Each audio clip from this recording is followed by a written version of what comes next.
गेल्या लोकसभा निवडणुकीत सर्व शिवसैनिकांनी जळगाव लोकसभेत भारतीय जनता पक्षाचे काम प्रामाणिकपणे करून जिल्ह्यातील सर्वाधिक 78,000चा लीड मिळवून दिला। तरी देखील विधानसभेला भाजपाने आमचे विरोधात अपक्ष उमेदवार उभा करून आम्हाला पराभूत करण्याची खेळी केली होती।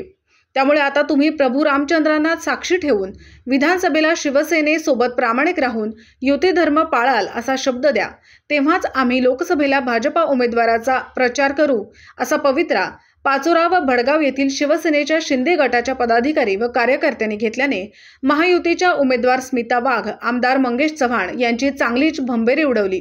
दरम्यान गेल्या वेळी झालेल्या चुका विसरून सर्वांनी पुन्हा एकदिलाने काम करावे, आपल्या भावना वरिष्ठांना कळवू असे सांगत नरेंद्र मोदींना तिसऱ्यांदा प्रधानमंत्री करण्यासाठी आपसातील मतभेद बाजूला ठेवून मोठ्या विजयासाठी सर्वांनी प्रयत्नशील राहावे, असे आवाहन आमदार मंगेश चव्हाण, उमेदवार स्मिता वाघ व आमदार किशोरप्पा पाटील, डॉक्टर राधेश्याम चौधरी यांनी उपस्थित पदाधिकारी व कार्यकर्त्यांना केले। आमदार मंगेश चव्हाण यांनी आमदार किशोरप्पा माझे मित्र असून सुदामाप्रमाणे त्यांचे सोबत मित्रधर्म कायम पाळेल असे सांगत श्रीकृष्णाने देखील साथ कायम ठेवावी असे सांगितले। रविवारी आमदार किशोर पाटील यांच्या शिवालय संपर्क कार्यालयात शिवसेनेच्या प्रमुख पदाधिकारी व कार्यकर्त्यांची बैठक आयोजित करण्यात आली होती।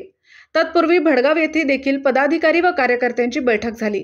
पाचोरा येथे तालुका प्रमुख सुनील पाटील, विनोद तावडे, राजेंद्र पाटील, किशोर बारावकर, युवा सेनेचे अनिल पाटील आदींनी आपली भूमिका मांडली।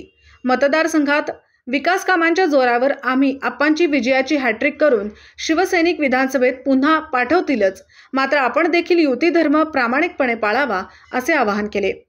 यावेळी मंचावर उमेदवार स्मिता वाघ, आमदार मंगेश चव्हाण, डॉक्टर राधेश्याम चौधरी, मधुकर काटे, सभापती गणेश पाटील, माजी जिल्हा परिषद सदस्य पदमसिंग पाटील, उपसभापती पी.ए. पाटील, माजी नगराध्यक्ष संजय गोहिल, माजी सभापती अनिल पाटील, माजी पंचायत समिती सदस्य पंढरीनाथ पाटील, युवा सेनेचे जिल्हा प्रमुख जितेंद्र जैन, तालुका प्रमुख अनिल पाटील, आर.पी.आयचे विनोद अहिरे यांची उपस्थिती होती।